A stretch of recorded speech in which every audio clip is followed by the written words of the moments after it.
Hey everybody, in this video I'm going to show you 5 punk guitar techniques you can use in your playing. But before we begin, please like and subscribe. It really helps my channel out a lot. And check out my website, scottobryanguitar.com. I have the tab for over 100 punk songs up there that you can check out and other resources. And here we go.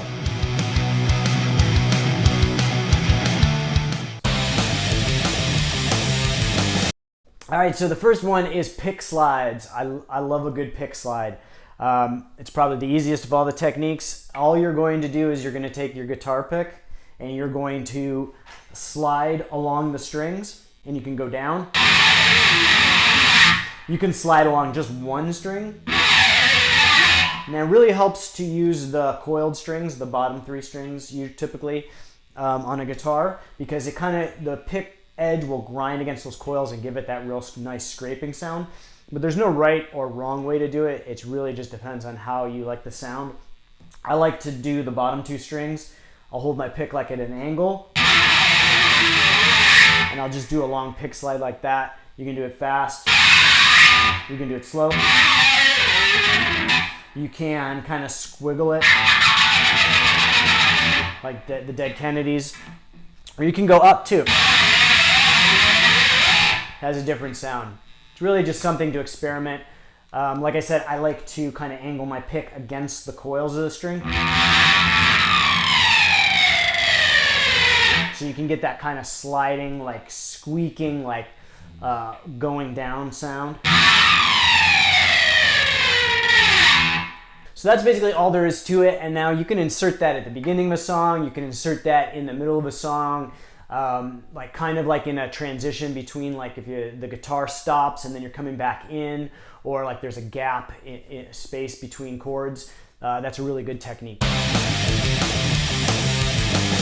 All right, so the next technique is probably the most commonly used technique in punk rock music. It's the power chord. But there's a few different ways you can do the power chord. So a traditional power chord is just a 2-note chord, and it's the root note. So for example, this is a G5 chord or a G power chord. I'm going to play with my index finger at the 3rd fret of the low E, and then I'm going to add the 5th, which is basically just the 5th position in the scale, and add that, and it's just a real heavy sound. And that's a 2-note power chord, and I like to play that with my index finger rooted on the low E string at the 3rd fret, and my ring finger at the 5th fret of the A string. And you can move this up and down the fretboard. And you can root it on the low E. You can root it on the A string, and it's the same position. So for example, if you want to do a C5 power chord, you would play the C as your root, which is the 3rd fret on the A string, and your ring finger at the 5th fret of the D string.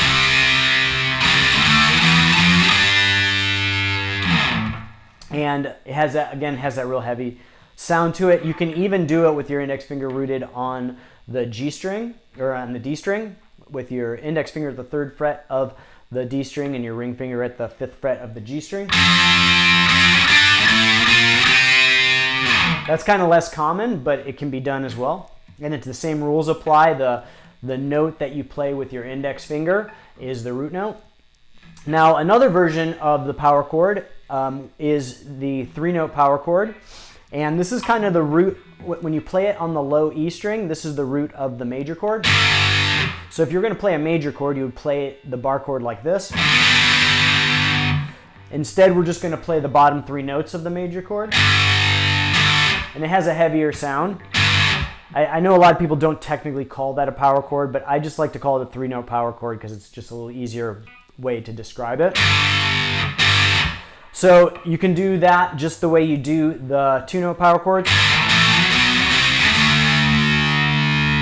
And you can root it on the E string or the A string and get the same effect.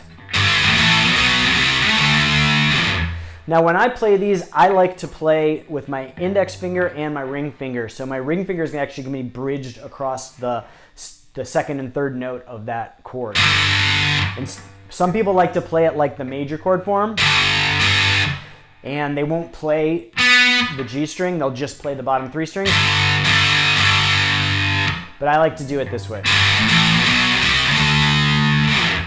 And again, if you want to play rooted on the A string, you can do it the same way. And the 3-note power chord has a little fuller of the sound. It's less heavy than a 2-note. You can kind of tell the difference. And then also, a lot of punk bands like the Ramones will actually play the full major chord. So instead of just playing the 3-note version, they'll actually play most of the major chord. Maybe not all 6 notes, but most of them.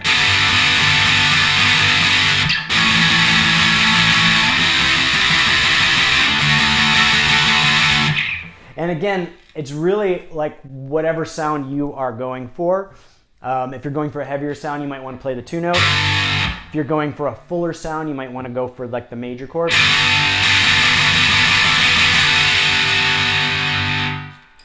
But that's just something you can kind of experiment around with, and it's something that's really good to know. And then the third punk technique we'll talk about is how you play those chords. So we talked about the power chords, and one common thing, especially with the Ramones play, is if you want to get like a heavier attack, play with all downstrokes.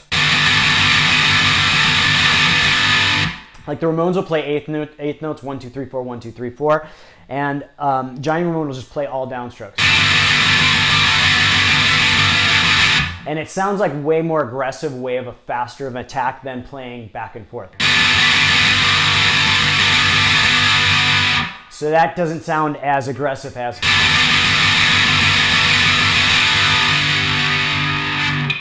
So punk bands will tend to kind of do more of the downstrokes because punk tends to be kind of a more aggressive form of music, so that is more aggressive sounding.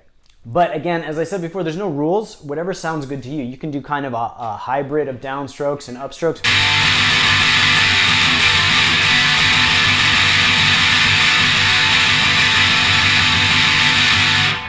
That's like an example of doing, the downstrokes on the first half of the part and then doing upstrokes for accents. So yeah, another thing that you can do to just kind of experiment around and figure that out. And then also in punk, a lot of bands will use what's called palm muting. And what you're going to do is you're going to actually use the palm of your picking hand. And you're going to kind of use it to mute, that's why it's called palm muting, along the bridge to kind of get that chunkier sound.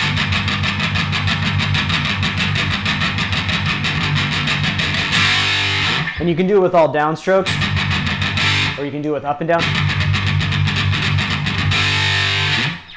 And you can use it along with open chords, so you can use the open chords for accents and the palm mutes as kind of like chunking along. So.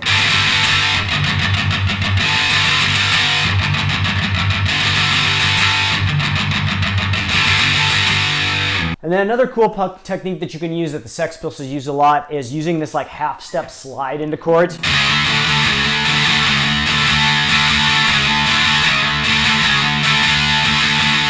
Now, the Sex Pistols do kind of different variations of that on their songs, and they don't necessarily always just do that straightforward slide, one fret up.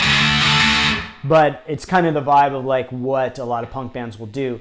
So to do this technique, you basically just, if your song's, let's say, in D and you want to play a D chord, and you want to kind of add that slide accent, you're going to go to a C sharp. So that's basically just your index finger rooted at the 4th fret of the A string, and then I'll do my ring finger bridged across the 6th fret of the D and G strings. And then I'm gonna strike that chord, and then I'm gonna slide up to the D. So it's basically just 1 fret up. So you strike the chord once and slide into it. And then you can play the D over and over again.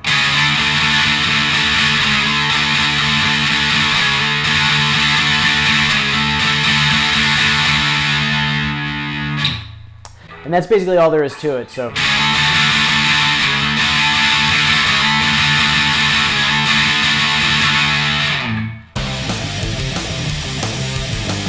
And then this next technique is a technique that bands like the Adolescents use a lot. It's called an octave.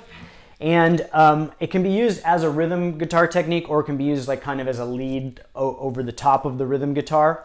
And it really kind of cuts through on mixes and really creates a strong accent.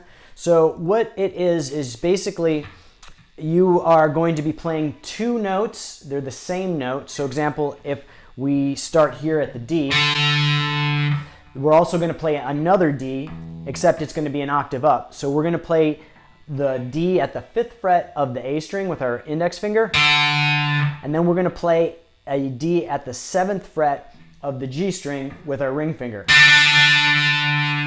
So most people don't know all the notes up and down the fretboard. So an easy way to remember these octaves is you go over 2 strings and down 2 frets. So if we start here at the 5th fret, again at the D, so it's the 5th fret of the A string, that's a D note. We go over 2 strings, so we skip the D string and we go to the G string, and then we play 2 frets down. So instead of the 5th fret, we play the 7th fret with our ring finger on the G string. So we've skipped a string and we move down 2 frets and we play both of those notes. And it gives that octave tone, 2 of the same notes an octave apart. And it sounds really cool. And now it can be difficult to play just those 2 strings. Like when you're playing punk songs, you don't want to have to use finger picking to play those.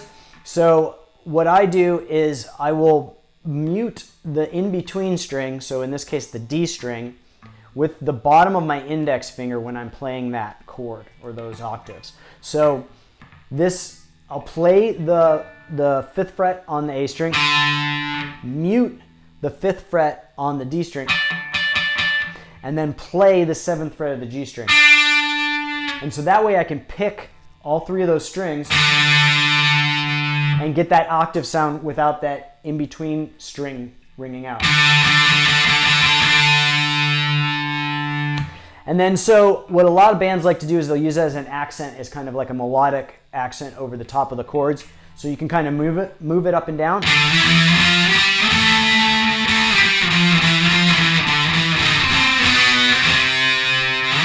And you can kind of experiment with it. You can play it multiple times.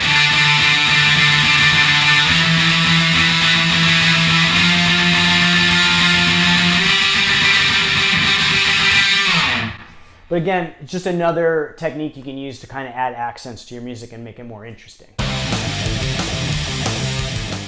And then the last technique is a lead technique that pretty much is used very widely. And it's a Chuck Berry style bend, which Johnny Thunders uses and like numerous punk bands use as a lead. So it's based off of what's called a unison bend, and it's a similar theory as the octave.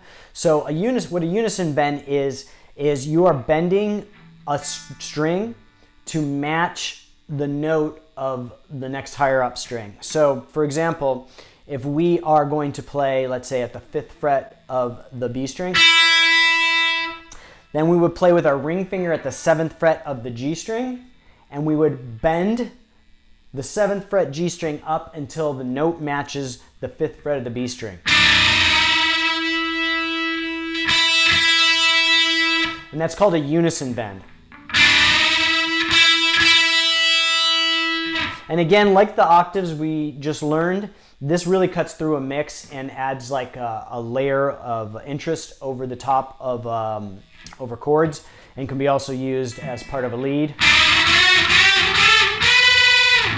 A lot of bands use them, and one cool way to do it is if you're playing like let's say an A chord, you can play an A bend, and when you do an A bend, you're rooting your index finger on the 5th fret of the high E. Like whenever you're playing on the high E, you're gonna bend at 3 frets down on the B string. So if your index finger's at the 5th fret, you're gonna bend at the 8th fret of the B. If you're rooted on the B string, so if you're playing the 5th fret of the B string, you're going to bend at the 7th fret of the G string. And that's just based on the way the guitar is tuned. So if you're playing an A chord, Then you could play a lead over the top with a bend at the A string, or at the A note.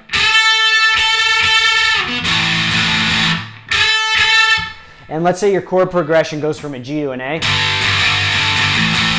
You can play a bend over the top,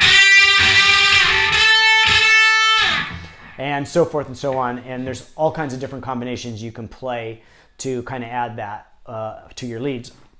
Now, a variation on that, and what Chuck Berry made really popular, is you can play with your index finger bridged across the B and E strings, like, so let's say at the 5th fret.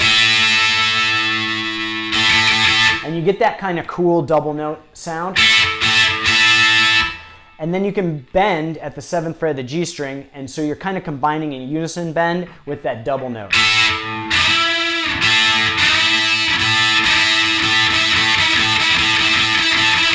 And you can kind of hear that Chuck Berry.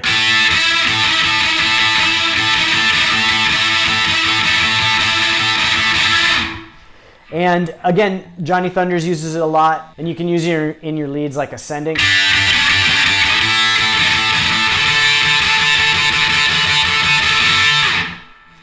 So again, you're going to bridge your index finger across the top 2 strings, so let's say at the 5th fret, and then you're going to bend at the 7th fret of the G string, so two frets down. If you bridged your finger at the 3rd fret, you would bend at the 5th fret of the G string. So, and then you're just going to kind of go back and forth. So you're going back and forth from the top 2 strings to the bend.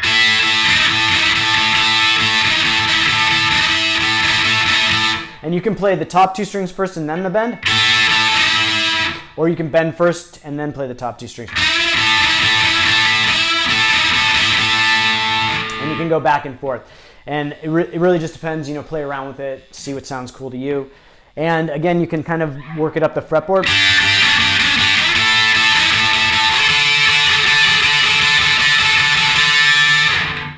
And use that to incorporate in your leads. All right, so that's it for this video. I hope it helped you learn some punk rock techniques that you can use in your playing.